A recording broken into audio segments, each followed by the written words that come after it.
Okay, so today's video is about cat stance. Okay, now you may wonder, why is that in these kata, especially in karate, we do a lot of cat stance, right? And different dojos do it differently. So you have some dojos who does it like this, like a cat, you know, and then with just tiptoeing like that. And in my dojo, we like it flat, right? So here goes the question. It doesn't matter what dojo you practice in, whether you do this way, you do this way, but when you get into a fighting situation, you just don't do a cat stance at all. Wouldn't you be asking yourself, why practice something that we would never, ever use at all?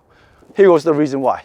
Okay, so this is why we practice cat stance in this situation where both feet are flat, right? Now, in a kata situation, the artistic side of doing forms is to bring it up like that, right? In the reality side of it, if you get into a fight in a real position with him, you see how he stands right there, and I didn't even tell him to stand like that, right? The majority of the people will either stand like this, horse stance, or they will stand like this, leaning back a little bit. Why? Because psychologically, we're always afraid, right? We're always afraid if I'm gonna hit him, he's gonna move back, right? He wants to move back for safety, right? Or if he's quick, then he move forward and punch me in my face, and that's a different story, right? Most of the time, psychologically, we get into a fighting situation, we want to stand this way. You see that? So essentially, standing like this here, it provides imbalance, right? The truth is, it is imbalance, and you let me know in the comments below if you get into a fight and you stand like this, right? For us, we stand this way. Why? Because now both feet are planted on the floor. So if we're gonna get into this situation here, right? If he moves forward and punch me, if I want safety, see, I move back and continue to be on a cat stance.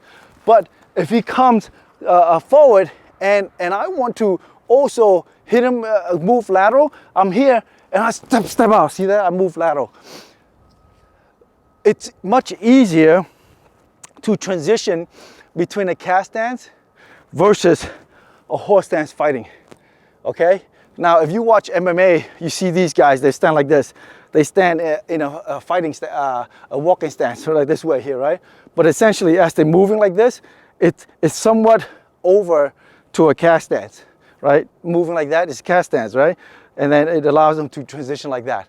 But no one will start fighting like this, right? And that's the reason why cat stance is so essential for you to practice mobility and agility, okay? It's not for you to practice something like this. If he comes and he punch and you do this like that. This is, maybe in Cobra Kai or something like that, this will work, or at your dojo if you practice like that, right? Because in the kata, I know Pinanyana, and it goes like this. He comes, I block, right? I kick and I go pump, pump, and still in cat stance. It just doesn't work like that in reality, okay? In the dojo it works, in reality, be careful. You might be crushed, right? Or you might be disappointed, okay? So cat stance is essentially works like this. So if we are involved in a fighting situation, he punches, I go cat stance this way here so I can turn. You see that? Don't do this. Don't do this here and block. No, I turn this way here, block. You see, as I turn, as a punch, as I move lateral, you see how I transition like this? And then kick. See, if you stand straight like this and kick, it's gonna be very hard, okay? But doing cat stance, having your knee bent like this here, it provides the leverage to kick better. And it provides the springing action for you to bounce and kick like that, right? Versus standing still and kick. It doesn't work like that, right? So I'll do it again. If he comes, I'll cat stance, see? And then kick that way. You see that? So cat stance provides the agility to set you up for the next move, okay? So this is how we practice our cat stance. It's very important as well to practice building muscles here on the quads, okay? Believe it or not, I always tell my student, karate actually, 60% of karate comes from the legs. It's important to practice, to train and improve the muscles on your quads, your hamstrings, and your calves, okay? Because when you have these muscles intact or strong enough, it helps you to spring into the next move. And here goes the reason why. So when we practice cast stance like this, right? We don't just from here, we walk 1, walk 2, walk 3. No, make it explosive, right? So we can go cast stance here. Practice this jump, tap, and then transition, okay? Here, jump, tap, transition, jump, tap, do at least 20 of these reps. You will feel the burn, okay? You'll feel the burn on the legs, and that's when you know if you're able to transition abruptly like that, right? Because when you get into a quick situation where you fight somebody, you're gonna see how move right away, right? You go, you move right away, right? Okay? Punch the other one, you move right away. Punch, you move right away. You see how as I move, I'm also jumping into a cast stance position, okay? That's how you want to practice so that you can get your legs strong. And with your legs being strong, you're able to attack your opponent. I don't know if you noticed, seen the video, the rain is coming, but I'm dedicated to finish this video for you, and got a few more moves.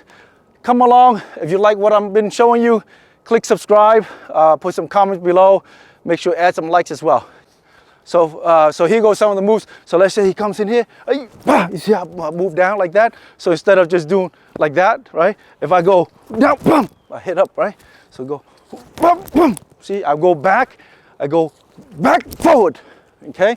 Or I go side, see how I go side this way here? Like, a little bit modified cast stance, right? So I go side, bum, right? So go side, bum, right? And you notice I'm blocking with 2 hands down, okay? When it comes to blocking, like I said in my previous videos, you just don't know where he's gonna attack for you to block, okay? So all of these are modified, realistic blocks, all right? Always block with, and I got my previous videos as well. I talk about the power is actually coming down, right? The power is not going up. The power is actually going down. That's how you get the power. Here goes another tip for you. Since you stay all the way to the end of the video, if he punches you here, right? For you to lift him up strong, lift him up too much work, go down easy. And when you go down, your body's even easier, okay? All right, so those are the reasons why we practice using cast stance. And when you do your kata is one thing, when you practice applications with your partner in the dojo is another thing. So make sure that you jump around into these cast stances. Don't just stay in one position and do your block, okay? So try to do that in your dojo, and come back, put some comments down below. Let me know how it turns out, and I'll see you in the next video. Watch these.